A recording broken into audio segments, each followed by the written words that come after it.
Hey Podcast Babe, welcome to season 9 of the Podcast Babes podcast. My name is Anna Klaassen, host of this pod and founder of the Podcast Babes. Every week, I interview and inspire a female podcaster here who has made her podcast work for her and her business. So tune in to learn from her mistakes, create your own profitable podcast. Here's today's episode. Hey Podcast Babe, welcome to a new episode. Today I'm here with Ceels Lockley. She's a sales strategist and offer ecosystem expert. She is also the host of Peaceful Service Pro. That's the name of her podcast. And I'm really excited to have you on the podcast today, Ceels. Hello, thank you for having me. Yeah, so to kick us off, can you tell us a little bit more about what you do exactly as, a sales strategist and pricing strategy? Like, what does that mean exactly? Mm-hmm. Yeah, it sounds a bit kind of obscure. I guess when you hear it first off. So as a sales strategist, I generally help service providers, online service providers, to refine their services, packages, pricing, offers, to make them more profitable, to help them attract more dreamy clients, to help them feel more at ease in their work, and to build a business that feels sustainable and gives them all the things that they wish for in life. And that's done via, as you say, pricing strategy, offer ecosystem building, business models, looking at revenue, looking at the shape of things, as well as messaging, marketing and sales. So a real mix of things, but very much I am a specialist in offer ecosystem strategy. Very cool. Amazing. So yeah, like you said, it's a mix of things. Where does the podcast fit in the mix? So the podcast is actually coming up to 3 years old. And I have been sort of niched down into what I do now for about 2 years. So my podcast has gone through a bit of a sort of shape-shifting identity. But the podcast really, and now is a place where I share a lot of my strategies and my tips, very much bite-sized episodes, lots of kind of juicy insights and things into how to build your service provider business, and the kinds of things that I teach in my offers and programs. I'm very open. I share quite a lot online in terms of free content in that way. And the podcast really is the best place to kind of get to know me and how I work. Yeah, cool. Very interesting. So what I think is really interesting, what you just said, is that the podcast is actually older than, well, at least your current offer, right? Maybe not the current business, but the current offer for sure. Yeah. So can you tell us a little bit about what it looked like when you launched it 3 years ago? Yeah, so 3 years ago, I decided I wanted to start a podcast in like 2020, and I just didn't. Pandemic, etc. And then my sister, who is a podcast producer and DJ, and actually still does produce my podcast, just kept saying to me, you just need to get on with it. You just need to do it. Like, stop overthinking it, stop procrastinating about what you're going to podcast about. And I had this big moment actually, and it was literally 3 years ago today that I launched my previous sort of offer business, which was Fiercely Freelance, which was a community for freelancers. And the podcast was originally called Fiercely Freelance. So I launched that about a month later. And it was geared towards helping freelancers to start a business, to learn how to, make freelancing work for them. So a lot of my early episodes are very much geared towards, starting a freelance business, how to, overcome your fears, how to work on your pricing. So actually, in a way, a lot of the things I still talk about, but very much just my audience has evolved. That's all. Yeah, exactly. Interesting. So what happened when you launched a podcast? Like, what did it have any effect on your business, or maybe the other way around? Maybe like podcasting like helped you tweak the business? Like what was that initial stage like? Yeah, so it was really scary, I would say. I think anyone launching a podcast feels the same. It feels very big. I cringed a lot at my own voice for a long time, and now I'm very used to hearing it. I kind of felt like, I wanted it to, I guess my original purpose was just to get going with it, and I didn't really expect any results from it. But what I will say is it took a long time for me to gain traction on the podcast. And, that's why I'm really pleased that it's still going, because, we're on episode 150, and I publish every week and I'm really consistent with it. And I think that in the beginning, my expectations for the podcast was just to get in the habit, of podcasting and no expectations about results. But actually, as time has gone on, now my podcast is really one of the best ways that people find me, and then come to work with me. And I get people coming, inquiries coming in all the time saying, oh, I found your podcast and I love this episode and I, really want to work with you. And it's such a nice top of funnel sort of way for people to warm up into my world. Yeah, exactly. 100%. That's really cool to hear that that's the results that you're seeing now after 3 years. But now looking back, do you have any idea of why it took a while for the podcast to gain traction? Yeah, I think it's a few things. So I think obviously I was gearing my episodes towards freelancers for a long time. And I think I really shifted it probably, I think it was about a year ago, maybe less than a year ago, that I changed the name. I think it was around about October last year. I changed the name to Peaceful Service Pro and I started to speak to more of an experienced, like I would call them like a service provider rather than a freelancer. I mean, the things are interchangeable, but I think that, ultimately I went through a phase of change and I think that my audience needed to come through that sort of change with me. But I also think that most important thing to say is it was just time. It was just, you just have to put in the time. You have to keep going. It takes a long time to make a podcast work. And obviously I started 3 years ago. There are even more podcasts now and everyone's starting a podcast. And to get that traction was a long road. But I think I hit 10,000 downloads within about a year, maybe it was about 18 months, more like 18 months. But, then it kind of grew very quickly from there. So I think from 2023 to 2024, it grew from like 20 to 55. It's like 55 now. So the downloads have gone crazy because I built up that traction and that momentum. So I think it's very much just time and consistency. Yeah. Yeah, that's really interesting because that's exactly what I see for my other podcast, Digital Nomad Stories, where also like time and consistency has done so much for that podcast. Because a lot of podcasts, I think that's maybe even the easiest way to set yourself apart in this, ocean of podcasts. Like a lot of people start a podcast, yes, but how many people consistently release quality content? That's not that many because it is so challenging. And it's what you said, that it can take a while before, at some point you just feel like no one's listening, and then to keep going then, until you see that traction and, really like people finding the show and then coming to work with you, like staying on it for 3 years. I mean, that's a commitment, and that's a commitment that not many people can or want to make. So I think I really do agree with that. I think consistency is so important, and also interesting to hear how that change and refining your messaging, I think also, right, with changing the name, changing the concept slightly, even though service provider, freelancer kind of means the same thing, you said, right? They are interchangeable, that apparently like service pro speaks to your audience, right? I think that's really interesting to hear as well.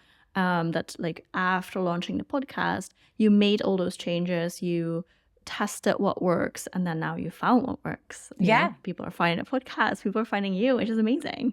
Yeah, that's it. And I think you have to go through this process. It's like with anything, you have to trial the things. And, I've made some really terrible episodes. I've made some boring episodes. I've made great episodes. I've made long episodes. I've made short episodes. And I've had to kind of practice and figure out what that rhythm is. And for me, it's typically my episodes are 10, 15 minutes long maximum most of the time, very bite-sized. And that's what my audience absolutely love. I get so much feedback about how my podcast is binge-worthy. And a lot of my people will find my podcast and they will binge the whole thing, in a few days, because it kind of gives them that sort of Netflix type experience. We want to be able to just access all the content, consume it all at once, take all of the things. And I think that's the beauty of podcasting, is that if you do put your time and effort into curating great quality content and you get it right, that people can just come in and binge it and they will just absolutely lap all of it up. Yeah, exactly. So one of the other things that you said was that it was, you cringed when you heard your voice the first few episodes, or probably many first episodes. And I think that's so relatable for so many new podcasters. So do you have anything that helped for you, or was it just going through it and just sticking to it? Or is there any tips and tricks that you can share with our audience today who feel exactly the same? Yeah, it's really interesting. My sister made me record my intro about 10 times because she was like, you sound too much like you're putting on a voice. And she was really trying to get me to just find my natural voice. So I think one of the top sort of things I would say is, rather than overthinking how you sound, is almost to just relax into your natural voice. So the voice I'm talking to you now is my normal voice. Like, I'm not putting on a voice, I'm not putting on my marketing voice. But when you start your podcast, no matter what you're talking about, you might feel like you have to put on a voice, or you have to be better spoken, or you have to be more official or whatever. And especially if it's a business podcast, I think. But the one thing that I found was practice, and just that is just recording lots of episodes, but also being aware that I needed to just relax and breathe. There's no pressure in a podcast. You can delete bits. If you make a mistake, if you fluff your words up, it sometimes actually is, you can delete it, but also it's quite authentic. So my producer will quite often leave bits in that I've messed up because it's kind of funny. It's like, it's natural, it's an authentic piece of content. Whereas if everything sounds perfect, it can be a bit, stale. And also to say, I don't script my episodes at all. So I don't read off a script and I just write myself an outline. So I very much speak freely. And I think, again, that helps you develop your natural podcasting voice, because you're not then just like being a robot reading off a script. But I would say, and this is something, actually my husband mentioned this, it was a while ago now, but we were talking about how podcasting has actually helped me become a better conversationalist, because I don't blah, blah, blah, blah, blah. Like I have learned by podcasting, I have learned to sort of speak more slowly, and I have a better speaking voice because of it. So podcasting is a great way to get better at public speaking in a very non-scary way, in my opinion. Yeah, it is. It's exactly what you said. It's not live, right? So you can choose to cut bits. You can choose to re-record, especially when it's a solo episode, right? Then you can just say, I've done that. I've recorded solo episodes, and then after I was like, oh my God, this was not great. Okay, let's delete the whole thing and re-record. Like, I think I can do better. And then the second version was better. And sometimes it didn't. And then you just have to move forward at some point as well, I think. But yeah, it not being live, you can try as many times as you want. It makes it actually quite easy. I think it's a good point. I think relaxing, the more relaxed you are, the more you sound like a human. But also I think the more your listeners will trust you and get to know you, and get to know your personality a little bit. And especially when your listeners, when you also want to get new clients from the podcast, it's really important that you sound like a human and not like someone who is just like promoting something, or like a marketing person. No, they want to know who you are and what you actually sound like. And it's a podcast can be perfect for that, because people can hear you, they can listen to 150 episodes. You're releasing episode 150 I think next week, so they can listen to all of that. But then when they jump on a call with you, on a sales call or on a coaching call or whatever that looks like exactly, it's really cool if they can see the same person. Yes. And it's really important as well, I think, because otherwise it's almost false advertising, right? Yeah, so it's such a good point. Like that consistency between your podcast, your website, like you say, when you get on a sales call, all of those things need to match up.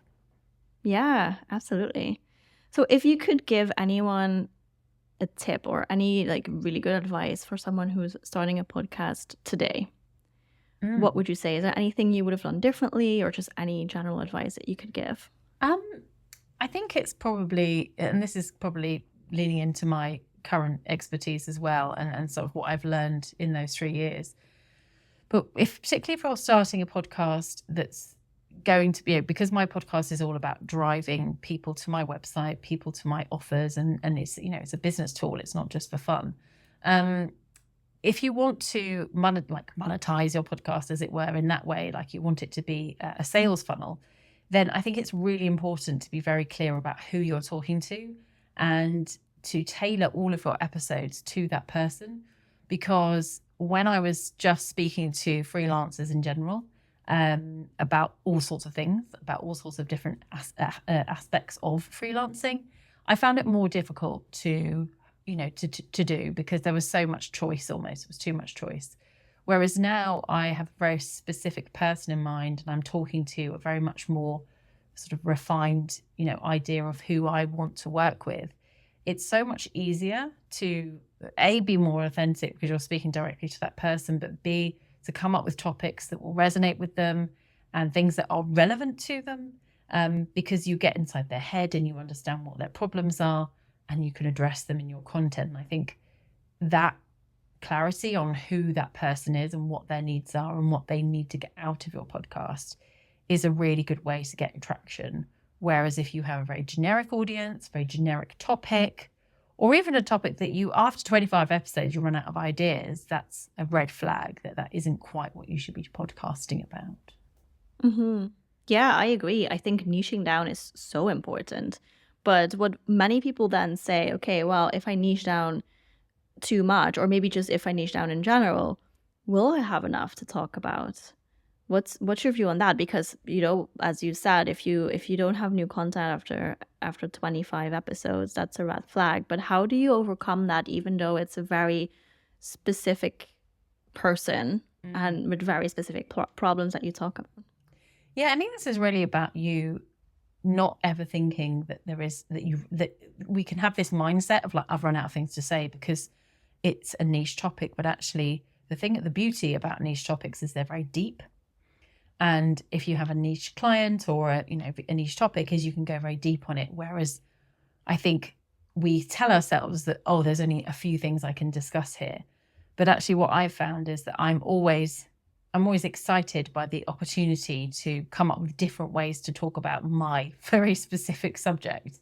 And whether it's bringing in a guest expert, whether it's doing, like this week I've done some trends, to chat about some trends, which I haven't really done before, whether you do like a tips and tricks episode, whether you change up the format and you do, 10 things I've learned about such and such. Like there's so many different formats for podcasting and there's so many different ways you can deliver content. And I think the people that are saying I've run out of ideas aren't really coming up with enough ideas. They haven't got enough angles. They haven't got enough different formats, because there are like thousands of different ways you can talk about the same topic. So if you're having a stalemate with your topics, you just need a little bit of a content refresh, I think.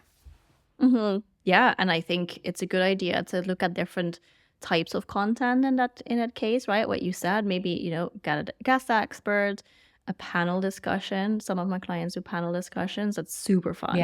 Yeah, it's a little bit more difficult to coordinate because everyone needs to be there at the same time, so it might be a little bit of like a scheduling challenge, but then that's a completely different way to talk about things. And then, the solo episodes, different kind of solo episodes, more evergreen or more trend focused.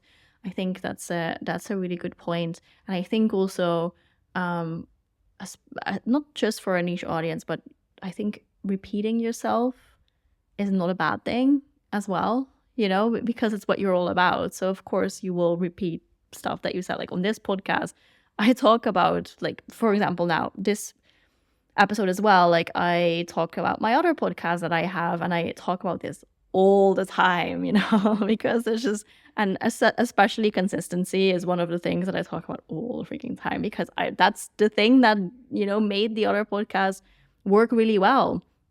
So yeah, I think it's actually a really good thing, because for the people who hear it multiple times, it's a reminder, but also not everyone will listen to every single episode. Like in your case, probably like people listen to some episodes, they decide, okay, I want to work with Ceels. I'm going to contact her. I'm going to go on a call. I'll work with her. And then they will, they might still tune in. They might not, like maybe depending on the topic as well. And I think that's super common. So don't assume that everyone's going to listen to every episode as well. Exactly. They really don't. Repetition is fine. Repetition is actually really healthy. And it really is, it's what instills consistency. Like you were saying, consistency is a big thing for you. It's a big thing for me. It's one of the things I teach my clients, even though it's really boring and we don't want to hear it. We're like, oh, consistency. But it's true. It is the thing. Yeah. And, repetition is kind of one of those ingredients that leads to it. Yeah, exactly. So I also would love to learn a little bit more about your rebrand that you did, or your relaunch of the podcast, name change. How was that process? Because I know that, many podcasters do go through a bit of a rebrand at some point, but it sounds really scary. So how was that for you? Oh, it's terrifying. I thought, oh my God, I'm going to lose all my listeners. They're going to think I'm like somebody else. But this was October last year, and I was just feeling like my brand needed to shift, and I kind of rebranded I did a new website, and I mean, I did most of it myself. It was a bit of a DIY effort, but I wanted to reset, like I say, my audience. I wanted to be much more kind of towards the service providers, and it really wasn't that like difficult in terms of logistics. Like I literally just had to change my name on the podcast hosting and change my photo, and it was all right, and then I made some announcements like, hey, the podcast has changed and this is what's changing. One thing I did do is I changed the intro music for about I don't know, like maybe 12 episodes or something, and I hated it. I hated my new music. It was just too serious, and so I went back to my old music, and yes, it felt a lot more authentic. So even though I rebranded and thought I needed new music, actually, I didn't need to change that part. So I think sometimes you can feel like you've got to change everything, but sometimes you don't need to change all of the elements. But kind of rebranding, reshifting my business, it wasn't so much of a pivot. It was more just a maturation of the brand. And interestingly, I'm about to go into another rebrand. But that's not till that's probably not going to be done till Christmas time. So, but that's a very big new rebrand of everything. Cool. And I don't know, I haven't necessarily decided to change the name of the podcast with this rebrand, but it will depend. It will be up to my creative director whether she decides that needs to happen. So, yeah, that's so exciting. It is. Why did you decide to do another rebrand? If you want to share a little bit more about that. Yeah, so again, like I think you just reach a point with your, particularly with your identity and your offers, where everything needs to be elevated. And I think because of the space I work in and because of what I do, I'm very, very keen for my offerings now because of the growth of my business. Like my business has grown like 200% this year. It's been insane. I want my business I want to look like an industry leader. I want to have an industry leading podcast. I want to have an industry leading offer. And in order to have that, I need to elevate I need to elevate the brand. I need to elevate my messaging. And so it's really where it is right now is great, but it's not where I want to be. And it doesn't necessarily represent who I am now, even, from October to now. So, nearly a year. Everything has shifted again. And I think this is important that we're not just standing still. And I'm very much a fan of not changing things when they don't need to be changed. But this evolution has to happen in order to keep growing my business to the next stage. So this is the first time I will have ever invested in branding, and I have thrown a lot of money towards this because this is like the big rebrand. It's the brand strategy, the identity, the photo shoot, the website, like all of the things. Whereas before, I just do it all by myself. I would DIY it because, that's all I could do at the time. So this is very exciting and a big move. Yeah, very exciting. And I also think it's very important to know, like a lot can happen in a year, and a lot did happen for you in a year. So I think it makes a lot of sense that, you have to change things. And I think the cool thing about podcasting is that you can, right? Now you've been through rebrand number one, like you know probably exactly what needs to be done to do that. And I think if it's more of a visual rebrand, it might also not be, you know, like not changing the name and stuff. It might also be a little bit different, maybe also a little bit easier even. And also for, you know, people to understand that it's still the same podcast and stuff.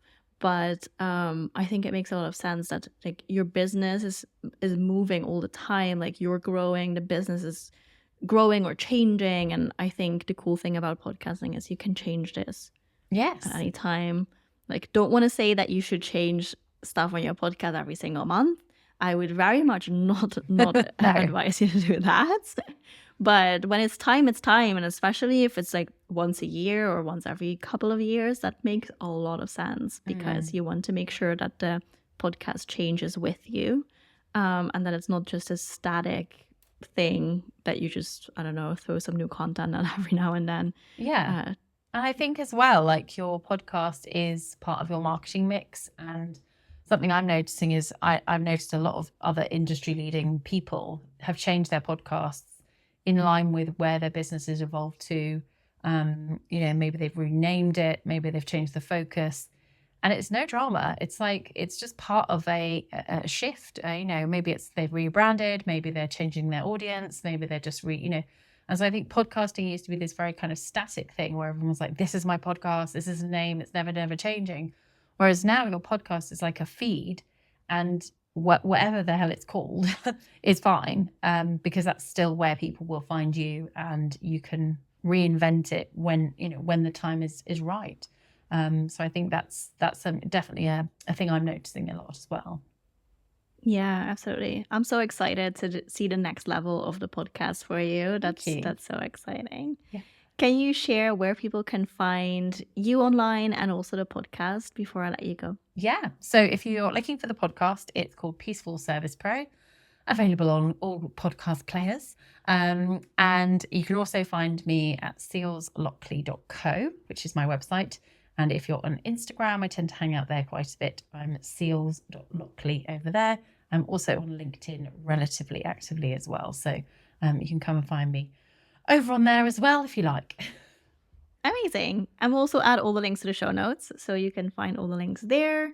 Thank you for coming on the podcast today, Ceels. It was really interesting to hear how you went from, you know, launching a podcast that's completely different from the one that you have today, and, you know, cringing when you heard your voice, to now completely up leveling and taking the podcast to the next level, so that it really goes well with the business that's also next level. That's just so exciting. And thank you for sharing your tips and tricks with us today.